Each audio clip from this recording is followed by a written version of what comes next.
रणभूमि में हजारों की भीड़ में अश्वत्थामा अकेला था।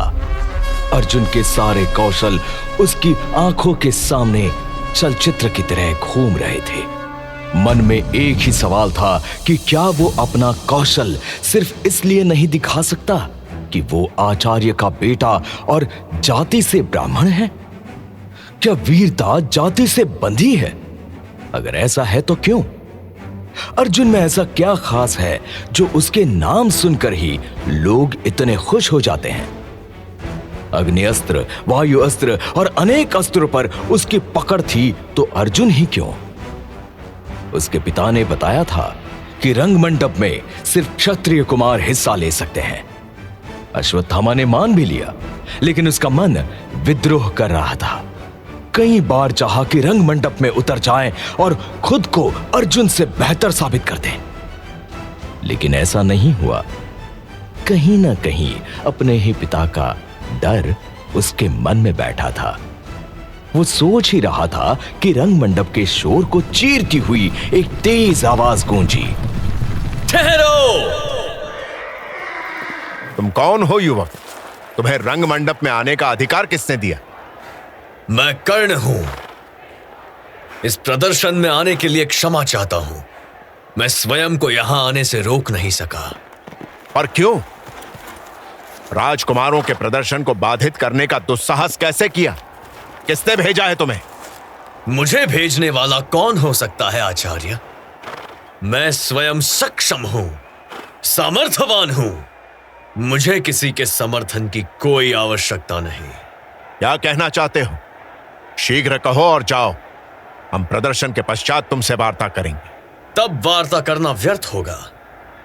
आपने अर्जुन को सर्वश्रेष्ठ धनुर्धारी कहकर मुझे चुनौती दी है। चुनौती ही नहीं, मेरा अपमान किया है। अर्जुन श्रेष्ठ हो सकता है, किंतु सर्वश्रेष्ठ कदापि नहीं। मैं इस रंगमंडप में अर्जुन को चुनौती देता हूं। यदि उसने मुझसे अच्छा प्रदर्शन किया तो यह रंगमंडप ही नहीं, हस्तिनापुर छोड़ दूंगा।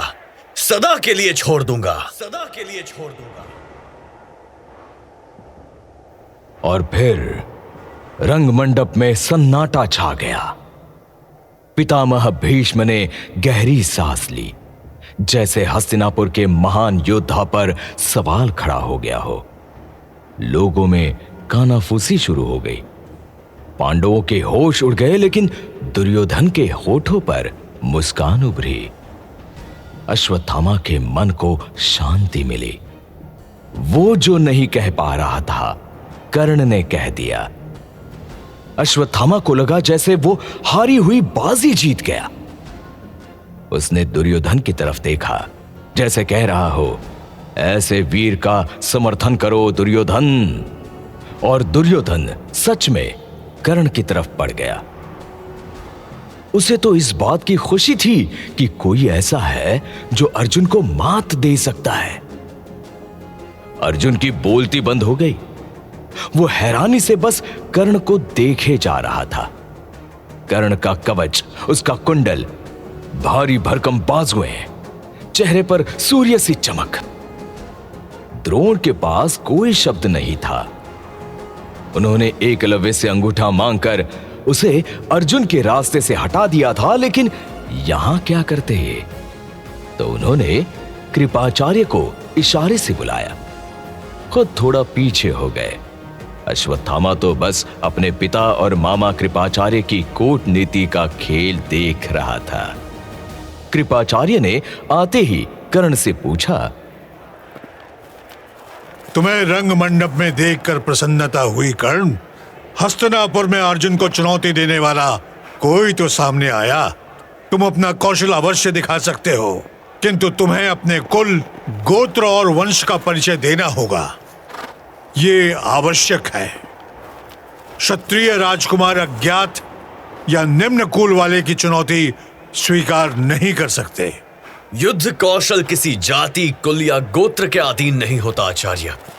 मेरी जाति मेरी भुजाएं हैं, मेरा बल और पराक्रम है, मेरा कौशल और मेरा भुजदंड है।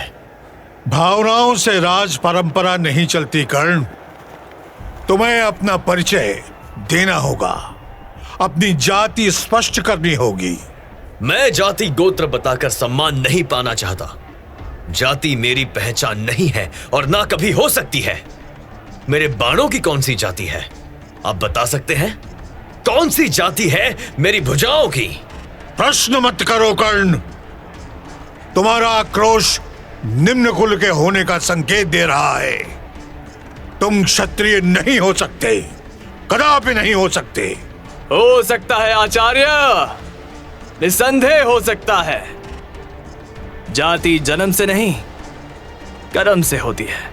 दुर्योधन, तुम अज्ञात कुल वाले कर्ण का पक्ष ले रहे हो। तुम्हें पता नहीं कि तुम क्या कर रहे हो। राजवंश की परंपरा का विरोध करना अनुचित है। पता है, सब पता है गुरुदेव, किंतु यहाँ अर्जुन को बचाने के लिए अनर्थ हो रहा है। एक वीर का अपमान किया जा रहा है और मैं ये सहन नहीं कर सकता। कभी नहीं गुरुदेव। सूर्य के समान जिसका ललाट चमक रहा हो, जिसके कवच कुंडल से शौर्य छलक रहा हो, उसकी जात पूछने की आवश्यकता क्या है? और क्षत्रिय होना ही इतनी बड़ी बात है तो अर्जुन सामने आए, दिखाए अपनी क्षत्रियता, दिखाए अपनी शक्ति। दुर्योधन का समर्थन पाकर मर्यादा की सीमाएं पार मत करो कर्ण। वाद विवाद से अच्छा है कोई राज्य अर्जित करो, किसी प्रदेश के राजा बनो और फिर ऐसी प्रतियोगिता में भाग लेने के अधिकारी बनो। यदि बिना राज्य इस युवा को वीरता दिखाने का अधिकार नहीं है, महाराज धृतराष्ट्र पुत्र दुर्योधन, अभी इसी समय कर्ण को अंग देश का राजा घोषित करता हूँ। कर्ण के माथे पर अंग देश का मुकुट रखता हूँ और अंगराज का सम्मान देता हूँ। बोलिए अंगराज कर्ण की जय, महावीर कर्ण की जय। और इस तरह कर्ण अंगदेश का राजा बना। दुर्योधन के मन में जो भी हो, पर उसने जो किया वो महाभारत का इतिहास बना। कर्ण को जमीन से उठकर आकाश में पहुंचा दिया। जीवन में पहली बार अश्वत्थामा ने जो चाहा वो सच हुआ।